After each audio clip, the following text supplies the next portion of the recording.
The only time we possess is the time we are presently in.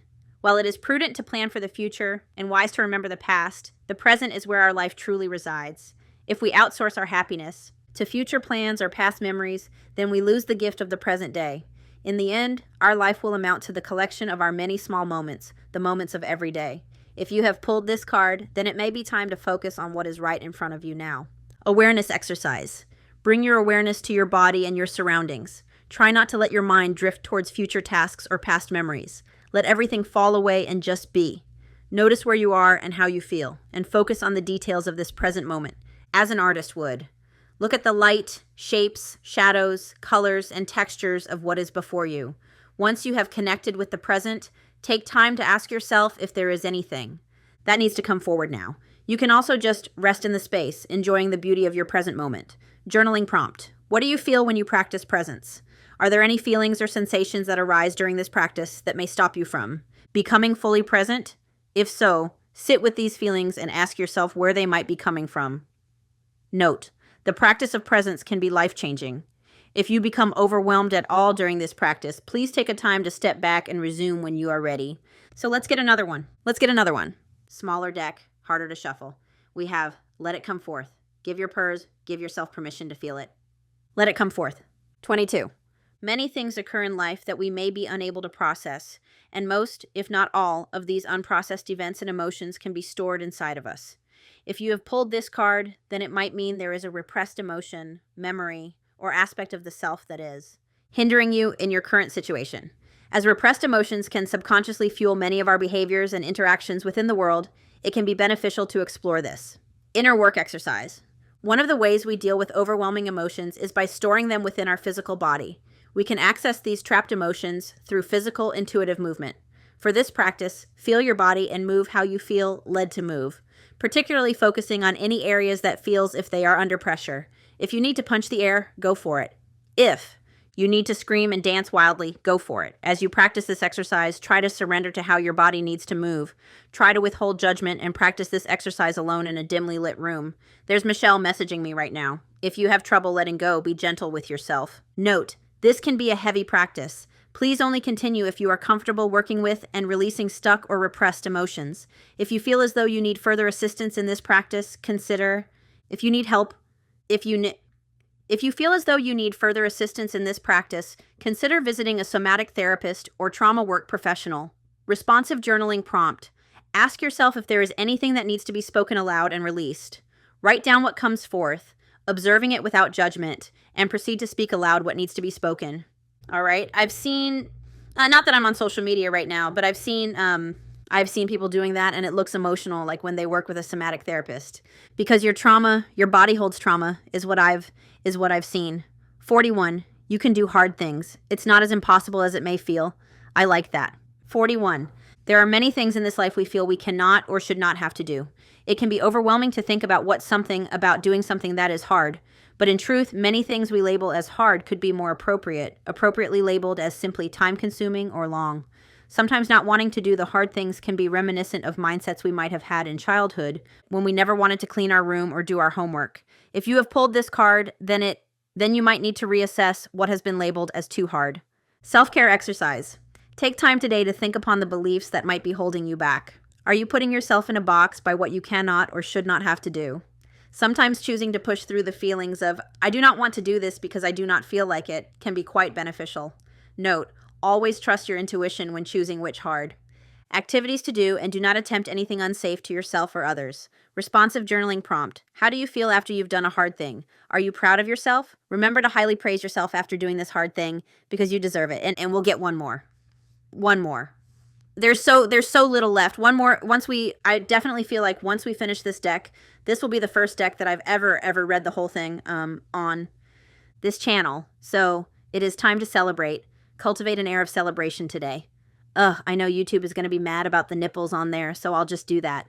What is that? Is that a tiger with butterfly wings on? It is. It's a tiger in the back, that one. I know you probably can't see it. Let's see how close I can get. Oh, I can get pretty dang close. That's a tiger with butterfly wings on. I like that. I didn't know I could get that close to the camera. 20. Celebration is such a wonderful I don't have to cover it up from here because they can't see it from here. Celebration is such a wonderful experience in this life, one that can bring about a sense of community and pleasure. Even the smallest of reasons to celebrate is reason enough, as it is the spirit of celebration, not necessarily the physical adornments that make a gathering of people something extraordinary. If you have pulled this card, then it may be time to cultivate an air of celebration this week through action and spirit. In addition, this card could mean that it's time for you to celebrate yourself and your accomplishments. This practice can be done with others or by yourself, but the key aspect is to focus on what you have already accomplished, not what might be waiting for you in the future. If we do not celebrate ourselves in our current moments, then it might be hard to celebrate ourselves in future moments as well. Self-care exercise. Create spaces that encourage play, laughter, and fun. Invite others to join you and take pleasure in their company. Savor the simple beauty that good food and good friends can bring. Responsive journaling prompt. How does it feel to your inner child to celebrate or to plan a celebration? What does the idea of excitement or expectation bring up in you? Are you worried about being let down or not being good enough? If you are experiencing any negative feelings around celebration, what can you do today to bring joy into it? All right, so let's read that book now. It's funny, because when that card was saying, what was that card talking about doing the hard things? You can do the hard things. As soon as I saw that, I was reminded that I have to clean my house today, and all day I've been like, I don't want to. So after this, I'm going to go start cleaning my house. You convince me card. Yeah. So we have the wound of violation, the wound of insecurity, and then I would say we're only a few readings away from being done with this book. Wound of violation, yay. Reading buddies, wound of violation. Trigger, unmet expectations. Root program, I expect. Traumas, restriction of freedom, oppression, violence, disrespect, autonomy violations, physical violations, boundaries being crossed, expectations not being met, primary emotion, anger, defense mechanism, overcompensating, aggressive, violent, defensive, domineering, power-hungry, argumentative, media choices, action, violence, war, power dynamics, sarcasm. I feel so attacked right now. Not anymore, but in the past, I was really into war movies, although I think it stems from having a past life or past experience with a war. That's what I believe. But I would watch war movies, and I was very sarcastic. I'm not as sarcastic as I used to be. Defense mechanism, avoidant, passive, aggressive, bitter, resentful, spiteful, complaining, manipulative, interests and values, personal demands of life, boundaries, justice, underdog prevailing, freedom from oppression, revenge. Physical manifestation examples, bad breath, gossip, revengeful, bronchitis, verbal confrontation. Did anybody else have chronic bronchitis as a child? My parents smoked inside, which I think that's partly why I had chronic bronchitis. I don't get it anymore, but I used to get it all the time. Fever, burning anger, infections, frustration, liver, consistent anger, approach to challenges, violence, aggressiveness, yell, grit teeth, resent, put others in their place. And you know what? One day we were reading that sacred wounding and it talked about something with the jaw. Do you guys remember what wound that was? I need to look in that book because last week I was like going through something stressful and I started clenching my jaw, which is something I used to do. And it was really painful. This one talks about clenching jaw or gritting teeth. Anyway, I was clenching my jaw, and then I'd wake up in the morning, and I couldn't open my mouth. It was horrible. And I think that, hang on, I'm going to take a side road for a minute. I'll get back to the book in a minute. But as I was saying that, I don't believe in accidents, and it's connected to a throat chakra block, and that was my problem. I was having a hard time expressing myself last week, and one of the side effects is jaw clenching. So for some reason, I don't know if I read this on the Soul Tribe reading. I know that I've read this for love readings before because there's this mindset when it comes to love that if they wanted to talk to you, they would. If you wanted to say something, you would. If you wanted to, you would. And I always kind of advocate for, there's many reasons why people don't do the things that if they wanted to, they would. And I often read this blocked throat chakra in my love readings. But for some reason, the fact that I felt I don't doubt my intuition. And the fact that I felt called to talk about how I was clenching my jaw and a blocked throat chakra, I just want to read it to you guys. So if you don't want to hear it, skip ahead until you see me holding this book again, okay? But I also kind of want to read this because, again, I was clenching my jaw to the point where the muscle seized up and I couldn't open my mouth. And I was convinced there was something I was worried that I had something going on with my teeth, but my teeth weren't hurting. But blocked throat chakra, I'm just going to read this. A, Blocked throat chakra suppresses your voice, leaving you feel unheard, misunderstood, and afraid to express your truth. Holy crap. That's exactly how I was feeling, and then I was clenching my jaw, and then I couldn't open my jaw. I was feeling unheard and misunderstood and afraid to express my truth, not on my channel. It convinces you that speaking up is dangerous, that your words don't matter, that silence is safer, or that being agreeable is more valuable than being authentic.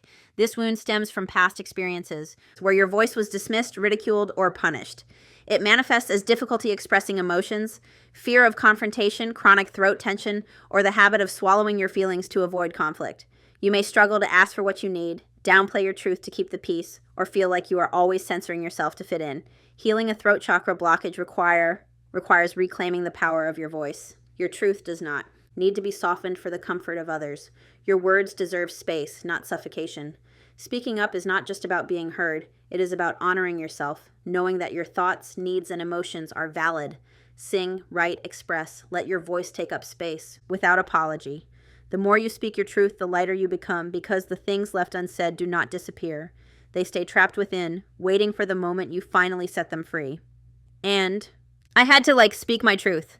I had to let it out, and now my jaw feels much better. My dogs are losing their minds right now. Hang on, my kids have got my dogs all worked up down there. They're going outside.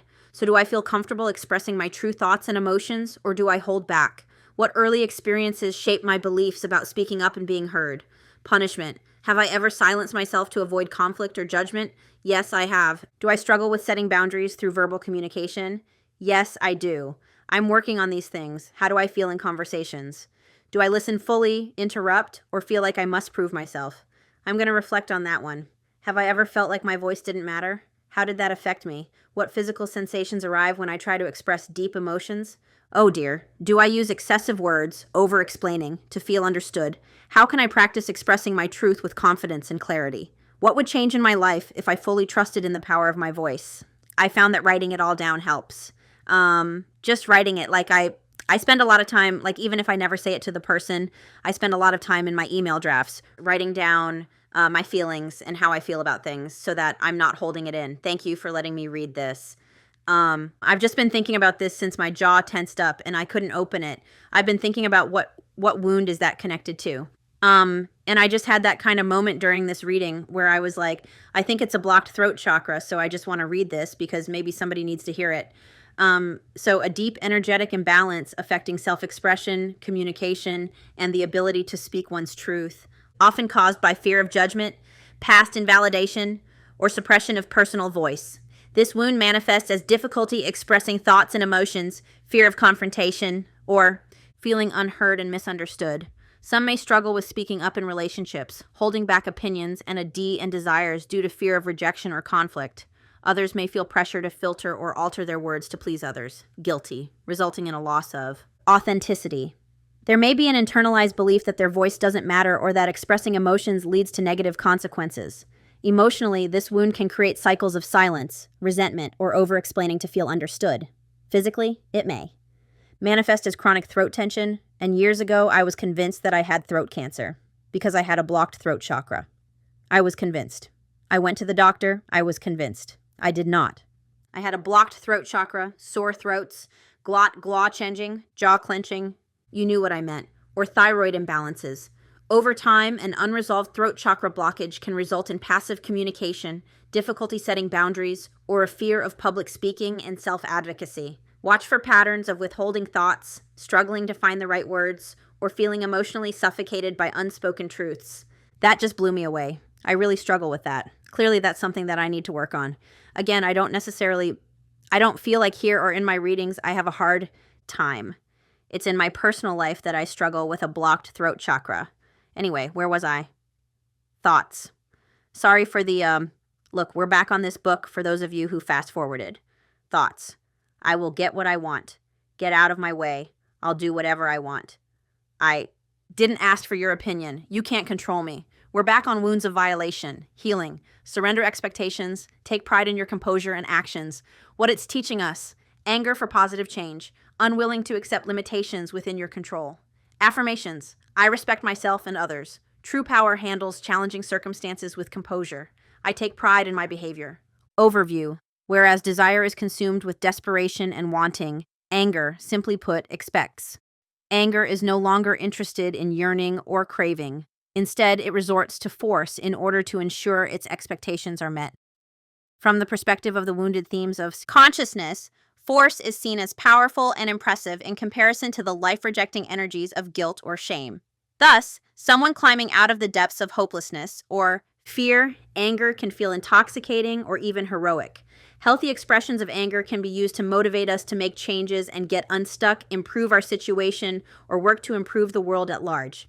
Anger becomes destructive, however, when it is sought as a sense of power. Anger uses force, which has to resist and fight with life in order to feel in control. Meanwhile, true power affirms life is in harmony with the flow of life and is supported through love and respect. Force is limited and needs external energy to keep it going, whereas true power is unlimited and has access to infinite energy. The wound of violation is the theme of all impatience, aggression, violence, and rapacity.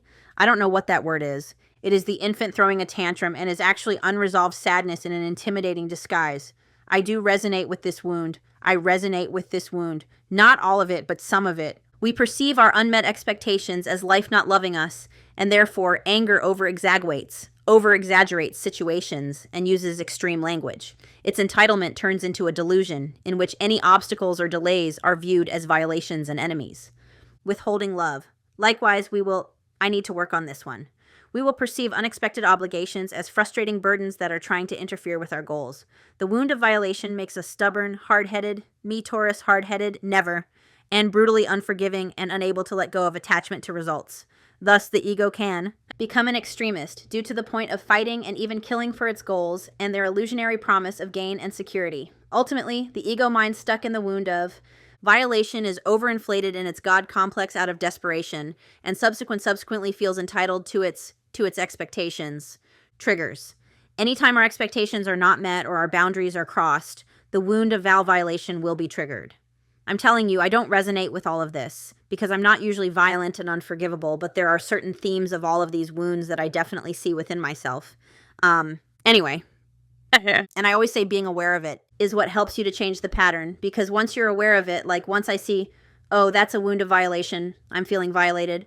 Once you're self-aware about it, you can work to change it and heal it. That's why I'm very open about saying, oh, I feel triggered by that. Guilty. Anytime our expectations are not, I already read that part. The mild expressions of the wound of violation are selfishness, entitlement, impatience, and frustration. So, like, I don't resonate with all of that, but I resonate with impatience and frustration, definitely, with our current situation or other people. When taken to its extreme, the wound of violation can cause us to be forceful or violent, either physically or verbally. It will perceive enemies to contend with and destroy. It will be resistant, vengeful, explosive, and struggle with delayed gratification. It is impulsive and irrational.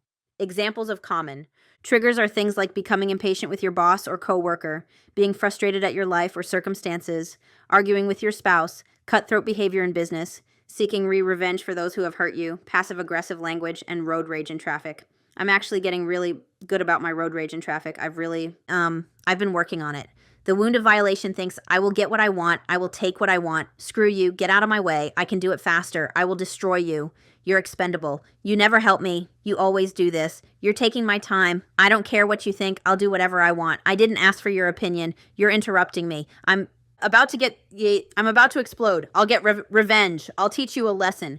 Don't touch my things. Don't dare get in my way. I will do whatever I need to get what I want. I'll make an example out of you. Nothing is going to stop me. I will end you. You can't control me. Healing. To heal the wound of violation, there must be a release of forcing control over others, circumstances, and outcomes. This is most successfully accomplished through building pride in ourselves and our ability to stay composed in the face of challenges and things we perceive as a violation. We have to loosen the chokehold on life, in a sense, and let go of the attachment to life, only going our way, and the delusional entitlement it propagates. Instead, we must become curious about building true self-esteem that is able to maintain security, even if our expectations aren't met. We must understand that anger used as force, as a mask for hidden fear. No. We must understand that anger uses force as a mask for hidden fear, whereas surrender of our expectation comes from the empowerment of self-confidence. We must develop healthy pride in our abilities to persevere, face, and overcome our trials. due to the paranoia caused by constantly having enemies to fight and burdens to overcome, the ego's self-esteem in the wound of violation is actually perpetually insecure and vulnerable. Thus, to heal this wound, we must realize that it is exhausting to constantly worry about our enemies. It is far more empowering to not create any in the first place. In order to achieve this, we must learn to have healthy pride in our emotional composure and how we treat others, because it ultimately comes back around. On the topic of power and respect, the wound of violation must learn that while it may have won and crushed all its perceived opponents, now it is alone and hated. No one respects or loves a tyrant. A person in the wound of violation, therefore, has to look for other ways to enjoy genuine self-esteem and learn to access true power through lovingness and peace. Thus, we continue onward in our evolution by focusing on our dignity, status, admiration, and healthy pride as a solution to gaining self-respect. New narrative: I let go of my expectations, I surrender and trust everything is working out for me. Even this, I am loved, even if things don't go according to how I expect. I go with the flow. Everything is exactly as it should be, even if I can't see it yet. I respect others and their opinions. I can't control life. It can only control my response to it. I need to get a highlighter. I want to highlight that. I can't control life. I can only control my response to it. I want to highlight that. I am patient. I am calm. I am at peace with or without my desired outcome. Being respectful is the most powerful approach. True power is secure and capable of handling things not going my way. True power is calm and composed. My peaceful nature is respected. I appreciate others. I can wait. There are no enemies. Nothing can take from me. I can handle whatever arises unexpectedly with composure. Nothing can withhold love from me. I am loved. I am secure. Security and worthiness of love are within me. Who's eating? Who's eating now? And all of a sudden, I'm hungry. Who's eating? What are you eating? I want to know. So the next wound of insecurity. Trigger: admiration and competition. Root program: I am superior. Traumas: any previous traumas. Delusional conditioning of entitlement being told. You were chosen above others. Conditional love based on performance. No consequences as a child. Primary emotion: pride. Defense mechanism: overcompensating, denial of vulnerabilities, inflated ego, grandiosity. Grandiosity? How do you say that word? Embellisher, exaggerative, superiority complex, arrogant, stubborn. Media choices: rags to riches, power, money, status, celebrity, egotism. Defense mechanism: avoidant, entitled, lazy, delusional, spoiled, all talk, no action, perpetual whining, self-interests and values, self-absorb, absorption, blah, blah, blah. Being better than others: competition, praise, admiration, status, accolades.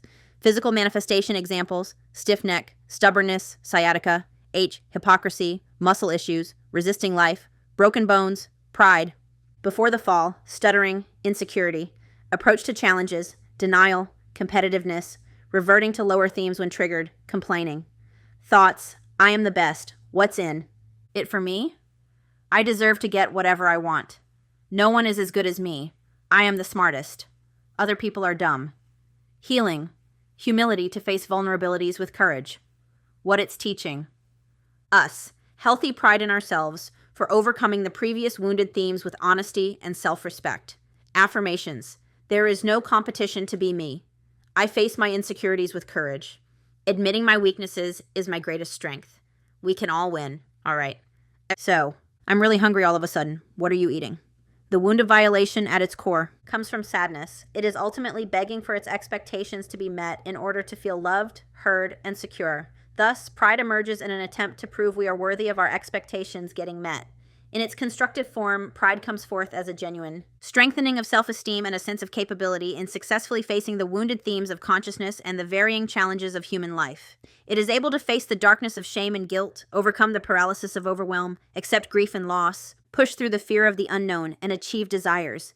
We become motivated and driven to be proud of ourselves and positively seek to feel admirable, respectable, and worthy. Thus, the constructive energy of pride is absolutely uplifting and empowering in comparison to the initial energies of shame or guilt that seek to prove unworthiness. On the other hand, the wound of insecurity can become overly emphasized and destructive due to its hidden vulnerabilities. In this wound, we feel like we are not getting the respect and love we deserve. Thus, as an overcompensation to prove and guarantee our worth, the ego mind becomes inflated in its perception of itself and believes that we are superior to others and more deserving.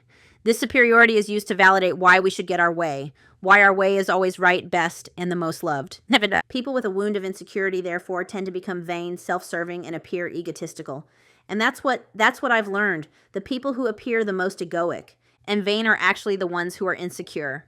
And while it is extremely motivated and driven, pride ultimately is only thinking of itself and unable to celebrate others' victories and surrenders in defeat.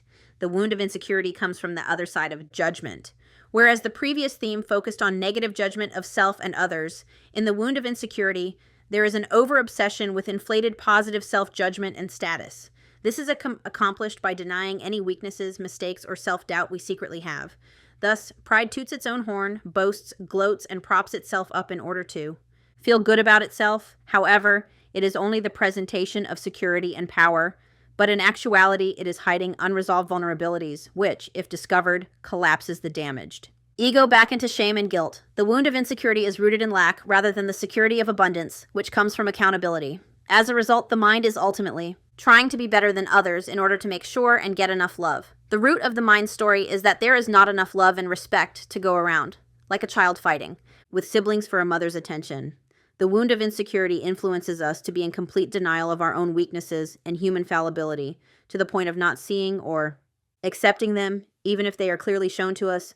Our pride will still deny it. Because of this, pride is the epitome of paradigm blindness, and therefore extremely dangerous because of its inability to face reality. Simply put, the wound of insecurity makes us believe that if we don't acknowledge a problem, maybe it will go away on its own. Pride goes before the fall because its own denial blocks it from seeing its weak spots and has a healthy respect for boundaries. Thus, people with a wound of insecurity can be reckless due to denial and overcommitted, due to needing to prove their worthiness, eventually pushing to their own demise. The wound of insecurity needs to feel the most special and uniquely different because it is actually still lacking true self-confidence. Therefore, when in the wound of insecurity, we become obsessed with credit-seeking and making sure everyone knows we are right and we're the best. Society has glamorized the vanities of pride throughout our history as epic, heroic, or impressive. Endless wars, competition, and conquering of others, both on large and small scale, are all examples of the arrogance of insecurity. From a higher awareness of love, there is no competition, which is a vanity of pride, because there is nothing being withheld or in need of proving. There is no lack and nothing to fight over. Everyone has equal access to divine self-worth, respect, happiness, love, and fulfillment within themselves, even with our weaknesses, mistakes, limitations, and humility. Triggers. Due to pride's insecurity, its triggers will be anything related to earning respect and admiration. On the other side of the spectrum, the wound of insecurity can be triggered by humiliation and a perceived loss of respect. All we want is to be loved and seen, but instead of doing the inner work with courage and looking at ourselves. Honestly, the wound of insecurity will try and manipulate respect from others through masking and lying. Thus, the wound of insecurity will come off as always in the know. It will try to be right, the smartest, the best, superior, the most loved. It can range from expressing the know-it-all, or the entitled, spoiled brat, all the way to the grandiosity of believing itself to be a god that should be served and praised, such as kings and pharaohs. Is that how you say that? Throughout history. Accompanying thoughts for the wisdom of nope. Accompanying thoughts for. The wound of insecurity may include things like, I am the best. What's in it for me? I deserve to get whatever I want. My opinion is always best. I know because who's eating? My tummy is grumbling. I am the most beautiful, or other valued quality. I am right. My way is the best way. I am the most loved. They are not as loved. I am the smartest. They are dumb. People are stupid. I am right. They are wrong. I have the one and only way. I will go down in history. I am perfect. I always win. I am superior. They are inferior. Reputation is everything. Everyone owes me. I don't owe anyone. I don't owe anyone anything. I am the strongest. They are weak. I am the greatest ever. No one is as good as me. This is really interesting because for me, I always thought insecurity was like, I guess what I'm feeling. With insecurity is not actual the wound of insecurity, because I've never once thought any of these things. I am superior. Like that's interesting. That's making me think a lot about what insecurity actually is. Do you know what I mean? So maybe what I've always felt my whole life is what the wound of judgment. Anyway, I'm just thinking about all this. I was not expecting this for the wound of insecurity. So the denial of the wound of insecurity Its denial will sound like, I didn't do anything. I don't know what they are talking about. I'm fine. I didn't do that. That wasn't my intention. I don't believe what they are saying about me. I don't have to worry about that. They are. Wrong about my weaknesses. Nothing can stop me. I don't have to prepare for that. That isn't going to happen to me. Healing. True security and unconditional love see that everyone can equally win. There is enough for everyone. There is no lack or shortage. There is no actual competition, and therefore no need for delusional hierarchies of value, such as superior or inferior humans. All competition is a game of the mind in order to prove worthiness that isn't actually required. There is no competition to be you. You are the only one who can be you. No one can take true freedom and lasting happiness from you. No one can take your innate divine worth. It is yours and always will be. It cannot be altered or lost. Real unconditional love and emotional security are powerful enough to lose, surrender, and admit weaknesses, vulnerabilities, and limits without any loss of self-esteem. Likewise, when we are truly secure, we can also celebrate others' strengths and victories, accepting the truth that we are innately unconditionally loved. Is not something to necessarily... I just went in one long tangent. I didn't see the period. Accepting the truth that we are innately unconditionally loved is not something to necessarily boast about either, because it is technically equally within everyone. It is not an accomplishment, only an allowance and acceptance. We have to realize that, ironically, when we have nothing to prove, we are usually in turn respected. The most secure person has only everything to give and share, and is a servant of love. When we remember we are always free and loved, we can't help but reflect that same love and openness to others and wish the same for them. We seek the betterment of our others because we know there is nothing lacking. Their benefit is our benefit is their benefit. A world of people genuinely happy and in love with life doesn't use up all the love, so that there isn't any more left. On the contrary, it fills the world up with even more joy and happiness without limit. Think of the last time you laughed with a friend or lover. Sharing joy magnifies it. Thus, the final step out of pride is made through accountability and humility. It takes courage and humility. I'm just going to stop this before it cuts me off. Where was I? It takes courage and humility to admit our fears, insecurities, and mistakes, and through the revealing process of self-honesty, we develop true power and respect. As we summon the courage to face our vulnerabilities, we move into the positive, liberating themes of consciousness that bring empowerment, participation, power. I already said power, didn't I? That brings empowerment, participation, purpose, meaning, love, and happiness to our lives. Because insecurity is the fundamental core of the ego, it will be the greatest temptation to fall back into throughout all higher themes from here on. Thus, as a caveat, is that how you say that? Moving forward, we must be aware of pride coming back in disguised forms, such as credit-seeking, forming an intellectual or spiritual. Ego, and the pride of being wiser, more gifted, and more spiritually mature than others, which is a delusion. The ego will always try to identify with positive results as coming from me. I did this, I thought of that. To avoid these pitfalls, we must realize that all progress is being given and not coming from the ego. We make progress despite the ego, not because of it. Our egos will eventually be discovered to be an illusion. Underneath all egos, we are all the same light of awareness that is the divine self. There is no actual better or worse, and therefore no separate ego to take credit for anything. It may be useful to recall that what we are actually really dealing with through our own inner work are layers of resistance to the truth of who we really are, rather than any sort of accomplishing and earning. New narrative. I take accountability for myself. Accountability is my greatest strength. There is no competition. I don't have to prove anything. I am humble. My life is a gift. All progress is a gift. I face my insecurities with courage. My vulnerability is powerful. There is enough for everyone. Others do not need to lose in order for me to win. We can all win. My way is just one way. I don't always need to be right. I am happy for others. I celebrate the success of others. I empower others. I enjoy others' victories. I use my abilities and talents to support and serve others.